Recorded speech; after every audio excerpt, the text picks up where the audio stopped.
Social media post में भी वज़ीर दिफ़ा ख्वाजा आसिफ ने मज़ीद बातें वाज़े की। उनका कहना था कि पाकिस्तान वाज़े करता है कि उसे तालिबान रजीम को ख़त्म करने या उन्हें गारों में छुपने पर मजबूर करने के लिए अपनी पूरी ताकत इस्तेमाल करने की हरगिज़ ज़रूरत नहीं है। अगर अफगान तालिबान ऐसा चाहते हों तो तोरा बोरा में माजी की शिकस्त के मनाज़र दोबारा देखना यकीनन अक़वाम आलम के लिए एक नया दिलचस्प मंजर होगा।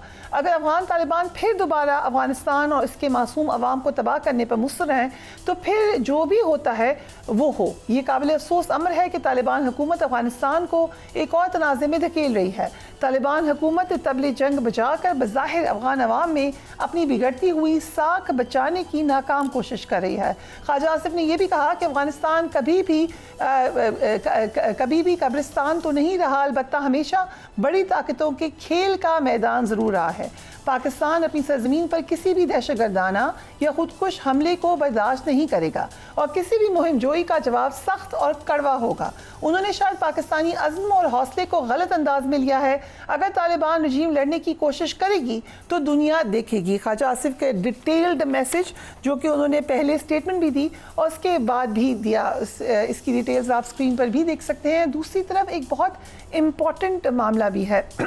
इस वक्त सोशल मीडिया पर 9/11 के बाद अफगान सफ़ीर मुल्ला अब्दुल सलाम ज़ईफ़ की अमेरिका को हवालगी के हवाले से प्रोपेगेंडा जारी है। आपने देखा है कि जब से पाक अफगान मामलात गर्म हुए हैं एक पूरा फेक न्यूज़ का बाज़ार है जो हर तरफ है।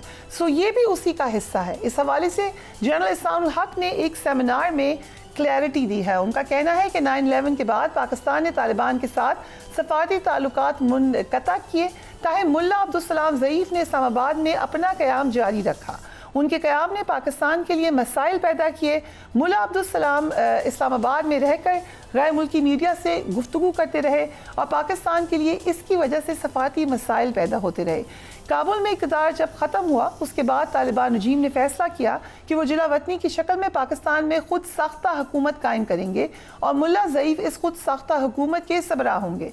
पाकिस्तान ने मुल्ला अब्दुल सलाम को मुल्क में आम अफगान बाशिंदों की तरह रहने की पेशकश की, लेकिन उन्होंने ये पेशकश मुस्तरद कर दी। मुल्ला अब्दुल सलाम को कई माह तक सफारती रिहाइश खाली करने की पेशकश की जाती रही, ताकि वो अपनी ज़िद पर कायम रहे और सफारती रिहाइश तर्क नहीं की। पाकिस्तान ने मुल्ला अब्दुल सलाम ज़ईफ़ को तोरखम सरहद के रास्ते अफगानिस्तान डिपोर्ट करने का फ़ैसला किया। तोरखम की जानिब से हेलीकॉप्टर से सफ़र के दौरान भी उनको पाकिस्तान में किसी जगह आम अफगान बाशिंदे की तरह रहने की पेशकश की गई, लेकिन उन्होंने ये पेशकश मुस्तरद कर दी। मुल्ला अब्दुल सलाम ज़ईफ़ को तोरखम के रास्ते डिपोर्ट कर दिया गया, जहाँ अफगान सिक्योरिटी फोर्सेस ने उनको गिरफ्तार किया और फिर अमेरिका के हवाले कर दिया। रहाई के बाद उन्होंने भारत में एक किताब छपाई जिसमें पाकिस्तान पर इल्ज़ामात लगाए और हक़ाइक़ को मस्ख़ करके पेश किया। सो ये क्लैरिफिकेशन भी साथ ही साथ आई। हमारे साथ air vice marshal Ejaz Malik मौजूद हैं, ब्रिगेडियर हारिस नवाज़ मौजूद हैं। Thank you so much gentleman for being on the program. I start with you Ejaz Malik साहब। सो पाक अफगान मुज़ाकरात का चौथा राउंड भी कोई नतीजा नहीं निकाल सका। सो अब इन द कमिंग डेज हम क्या देख रहे हैं दोनों ममालिक के दरमियान? देखिए फ़रीहा, ये बड़ी बदकिस्मती की बात है कि पाकिस्तान की तरफ से बहुत ज़्यादा फ्लेक्सिबिलिटी दिखाने के बावजूद ये मुज़ाकरात के जो चारों दौर हैं वो नतीजा खेज़ नहीं रहे और उसकी तमाम तर ज़िम्मेदारी जो है वो अफ़गान साइड पर है। पाकिस्तान का जो मौक़िफ़ है वो बड़ा बुनियादी था और पाकिस्तान की कोई ऐसी डिमांड्स नहीं है जो कि जिसके बारे में वो ये कह सके अफ़गानी साइड कि जी पाकिस्तान एक बड़ा मुल्क होने की हैसियत से या एक बड़ी जो है मिलिट्री पावर होने की हैसियत से या इस वक्त जो पाकिस्तान का रीजनल और एक ग्लोबल जो स्टेटस है उसको जो है अवेल करते हुए पाकिस्तान कोई अनड्यू एडवांटेज ले रहा है। और पाकिस्तान की मौक़िफ़ की इवन उन्होंने ख़ुद भी गैर रस्मी तौर पे उन्होंने तायीद भी की अफ़गानी साइड ने, और फिर जो फैसिलिटेटर हैं तुर्किया और कतर, उनके नुमाइंदों ने भी पाकिस्तान के मौक़िफ़ को जायज़ समझा। लेकिन हुआ ये कि वो हर राउंड के बाद उनकी इतनी ज़्यादा कंसल्टेशन थी काबुल के साथ कि वो दोबारा जिसको कहते हैं ना बैक टू स्क्वायर वन, वो सूरत हाल होती रही। और अगर आप इसके ताने बाने जोड़ें तो ये बड़ी क्लैरिटी है, और ये मेरी ज़ाती राय नहीं है, तमाम मुबसरीन का भी यही ख्याल है कि वो सिर्फ काबुल रजीम की बात नहीं है बल्कि न्यू दिल्ली से भी उनके डिफेंस मिनिस्टर ने यही कहा है कि भारत इन्वॉल्व है इसके अंदर। जी बिल्कुल बिल्कुल, क्योंकि देखें भारत की हमेशा से ये ख्वाहिश रही है कि वो पाकिस्तान के वेस्टर्न बॉर्डर्स को इनसिक्योर करे और पाकिस्तान के लिए एक टू फ्रंट सिनेरियो क्रिएट करे। तो अब जबकि वो पाकिस्तान के साथ हालिया जंग में उनको शिकस्त हुई तो उन्होंने फिर अपने रिसोर्सेज को चैनलाइज किया अफ़गानिस्तान को प्रॉक्सीज को एक्टिवेट करने के लिए, जो पहले से एक्टिवेट थी उनको मज़ीद उन्होंने सिनर्जाइज किया। ठीक। और पाकिस्तान ने ज़ाहिर है एज ए सॉवरेन स्टेट हमारे पास क्या चॉइस रह जाती है, हमने उसका जवाब दिया। लेकिन जवाब देने के बाद दोबारा हमने we wanted to give a chance to peace. और हमें जब उन्होंने सीज़ फायर की रिक्वेस्ट की हमने वो मानी और उसके बाद हमने जो है हम दोहा चले गए मुज़ाकरात के लिए। तो ये अब इसकी तमाम तर जिम्मेदारी जो है आज हम जहाँ खड़े हैं ये इसकी जिम्मेदारी अफ़गान तालिबान रजीम पे है। राइट। सो ब्रिगेडियर हारिस, हमने देखा हो गई नाकामी मुज़ाकरात की एट द मोमेंट। हाँ, डिफेंस मिनिस्टर पहले ही कह रहे हैं कि अगर ये नहीं काम करते तो फिर इट्स एन ओपन वॉर।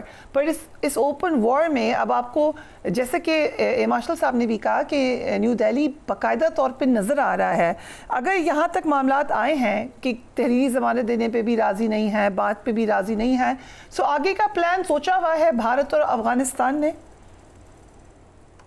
देखें बात यह है कि ओपनली जब डिस्कशन में मानते हैं कि टीटीपी और हम सबको पता है कि वो वहाँ पर मौजूद हैं, पाकिस्तान डॉक्यूमेंट्री एविडेंस वीडियोस हर चीज़ दे दी, वायरलेस कम्युनिकेशन जो आती है बहुत सारी दे दी।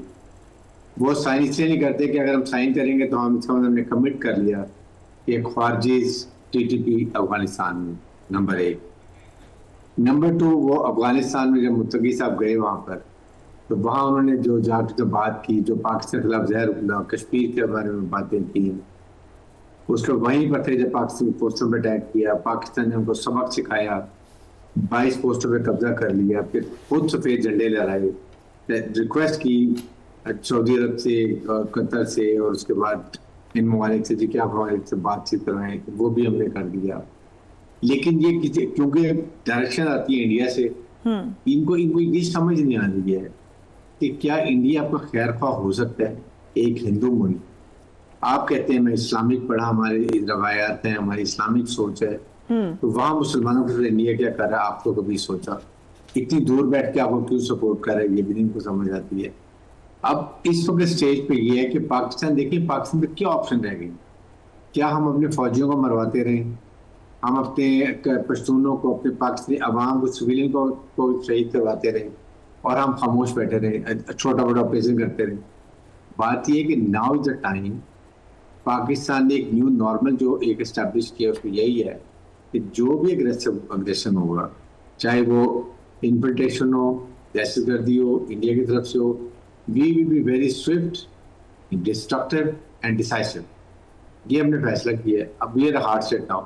तो हम अब दो ही ऑप्शन है ना हमारे पास, या एक है कि हम एक काइनेटिक ऑपरेशन करें, सर्जिकल स्ट्राइक करें, साथ ड्रोन पर अटैक करें, इनके ट्रेनिंग कैंप, एडम कैंप, कमांडर की पोजीशन को तबाह बर्बाद करें, साथ ही साथ we must continue second prong में कि हम इनसे पीस प्रोसेस के लिए ईरान, साहब हम ये भी तो एक और ऑप्शन ये भी तो हो सकती है कि हम इंटरनेशनली रिजीम चेंज की बात करें अफगानिस्तान में। देखिए वो उसमें फरिया उस पर ये है, देखिए ये बात हम बार बार कह रहे हैं, मैं हर बात पे कहता हूँ, ये अफगान अवाम को सोचना है कि जब ये इलिजिटमेट रिजीम है, ये पैसे के लिए आए हुए हैं, इनको अफगान अवाम की कोई परवाह नहीं है, कॉमेडी ऑफ नेशन में इनका कोई नहीं है कॉन्ट्रीब्यूशन, पूरी दुनिया ने इनको एक्सेप्ट नहीं किया, इवन इंडिया ने इनको रिकॉग्नाइज नहीं किया। तो अफगान को चाहिए कि अगर पाकिस्तान आपकी और इकोनॉमिक स्टिमुलेशन करता है, हम उनकी इकोनॉमिक सपोर्ट बंद करते हैं, लॉजिस्टिक बंद करते हैं, फंड बंद करते हैं, नुकसान अवाम को। सो दे शुड नाउ रियलाइज कि वो अपनी मर्जी की हुकूमत लेकर आए, अपनी मर्जी की डेमोक्रेसी लाएं, अपनी मर्जी की अवाम लाएं, एथनिक बैलेंस गवर्नमेंट लेकर आए, उज़्बेक, ताजिक, सदारत, एंड पश्तून, ऑल कौमियतों को लेके आए जो कि यहाँ नहीं लेके आए। ये सबसे जरूरी है इनके लिए। जो ये नहीं हो रहा वो भी इनको करने की जरूरत है। तो इसलिए मैं ये बात करता हूँ कि ये इनको अब सोचना चाहिए, अवाम को फैसला, हम अवाम को तकलीफ नहीं देना चाहते, इसलिए तो हम लॉजिस्टिक भी बंद करते हैं कि हम नहीं तंग करना चाहते इनको। बिल्कुल हमारे से बड़े अच्छे मरासिम है, हमें तकलीफ होगी हम करेंगे, लेकिन मजबूरी पाकिस्तान की अवाम की ज़िंदगी, सेहत, टेरिटोरियल बाउंड्री, सलामती, बका is the responsibility of Pakistan government and Pakistan की आर्म फोर्सेज की। इसके लिए हमें करना पड़ेगा। फिर भी हम अब चाहते हैं अभी भी ये फैसला कर ले, अवाम सोचें कि क्या करना है। इतनी तकलीफ उठा रहे हैं, कब से उनको तकलीफ हो रही और उनकी मिजरीज बढ़ जाएंगी। दैट इज ऑब्वियस है कि गवर्नमेंट को आप हटाएं और अपनी मर्जी की गवर्नमेंट लें। राइट।